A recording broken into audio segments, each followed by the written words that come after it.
Hello and good afternoon. You probably picked up on the Emporium of Enigma.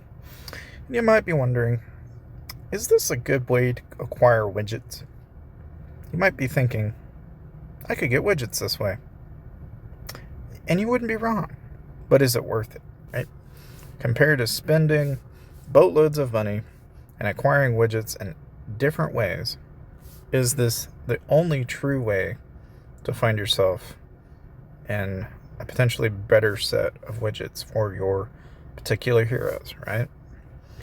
So, for one, I'm not, totally torn on it by any means. It's like you'll find that you're going to acquire widgets. Most people will acquire them through spending. A lot of your free-to-play players, especially anybody that is wanting to acquire these, are going to have to go through angles like this in order to really acquire them. Because Frosty Fortune, the mystery shop, and buying packs is really about the only option you have in terms of getting widgets these days. You might be thinking, well, what's the mystery shop? Well, the mystery shop is where basically you can buy a pack and you can get widgets this way. As you might imagine, getting a Gen 4 is going to cost you, get this, 2,500 mystery badges. And yes, you can acquire mystery badges free to play. So you start to see a trend here. You can get this stuff free to play, right? But in order to even get a badge, therefore 80 badges, you've got to complete all of your daily missions every day. That means you got to gather, you got to do intel missions, and you got to be consistently doing that every single day. And you cannot get bored and forget, and you simply cannot be that guy that just does nothing, right? Unless, you are, and in which case, then you can spend your way through it, right? And if you're going to spin your way through it, you probably have noticed that, yeah, they are pretty quick to point out things like, hey, there's mithril. You might be wondering, what is mithril? What is this? What do I need it for?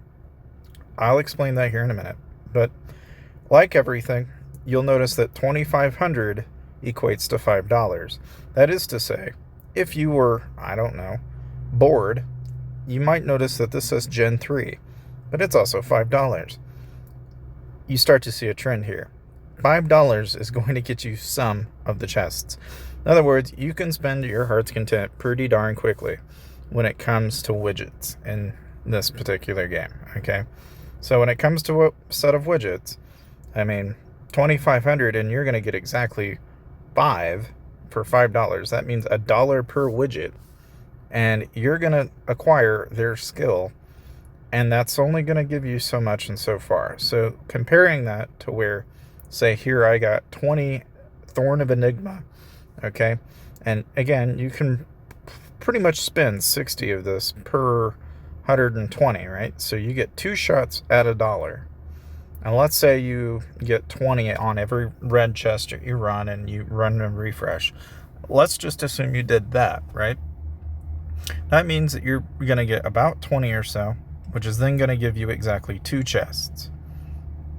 Comparing the cost, I would argue that, yeah, if you were to just nitpick it that way, Emporium of Enigma is actually probably a really good way to acquire chests in general whenever you're trying to get widgets. Like widgets, if you play it that way, it is actually more cost efficient than it is to try and buy the widgets direct. And while, yes, you can go through mystery, it's not as good, I think. And I thought, somebody had asked me about this, and I didn't really think too much about it. But then I looked at it, and I'm like, that is actually a valid point.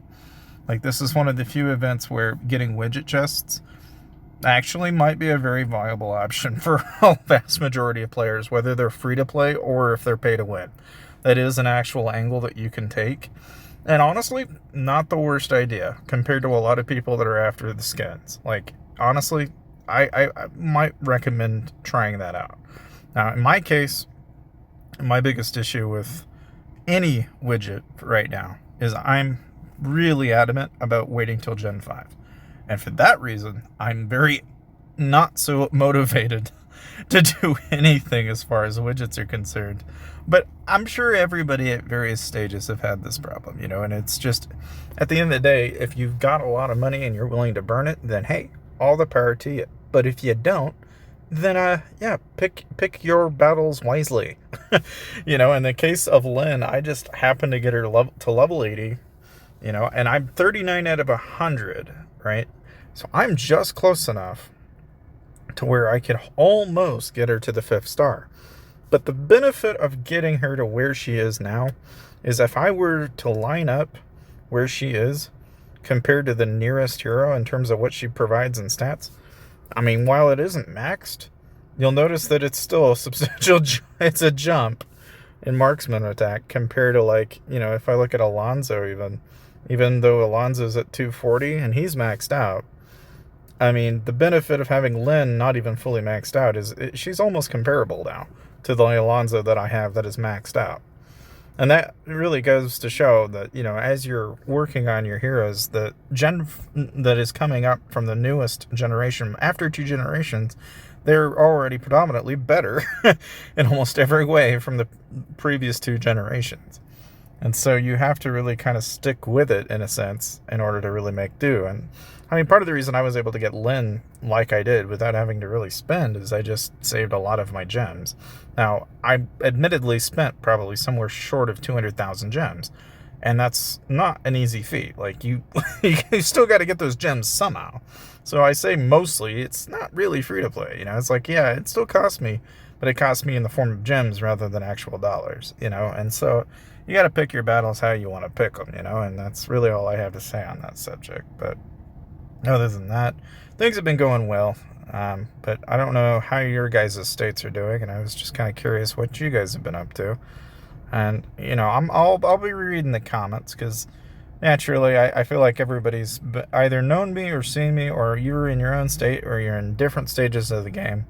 But what have you guys been running into more than anything? Like in my state, the biggest thing that I'm running into right now is that almost everybody in Arena in the top 10 is all 12 to 20 mil. And so I'm like, yeah, I ain't gonna mess with that. Like, the guy that's 40 mil is, yeah, okay, never mind. Forget I even thought I could try, because that is not even the reasonable thing to attempt. It's just like, oh, okay, never mind. I won't get rank 1. Forget I even thought about it. I want that skin. Nope, never mind. Those days are long gone. If you had the skin, it's kind of like, well, for example, I'm one of those people that I thought about this in the long term, and so I actually did kind of a funny thing. I actually held on to my castle skins. Okay, so I have like some of the old skins that from a ways back that I had temporarily, so I could at any time just use the Helios outpost and have the Helios skin if I wanted to, but it's just stuff like that I'm like hanging on to, mainly for the keepsake of saying that I have it. But it's one of those things that you wish you could hold it on to, like, forever. Like, for example, I really kind of think Spore Haven and a lot of the mushroom ones are pretty cool. Of course, they've got these teleports now that are pretty interesting. I don't know if anybody had ever actually brought this up, but they actually have teleport skins that are new, which are pretty cool. I mean, look at that. That's pretty badass, isn't it? Of course, they've got, some nameplates and stuff like that I haven't seen before. They do have an avatar frame. So I thought I'd bring that up. And then, of course, private chat. They've got private chat backgrounds now, which is another thing that I thought was kind of interesting. This is just stuff that they've changed recently that I didn't know if anybody really brought up, but thought I'd show it to you guys. And in any case, thank you guys for watching, and I'll see you guys next time.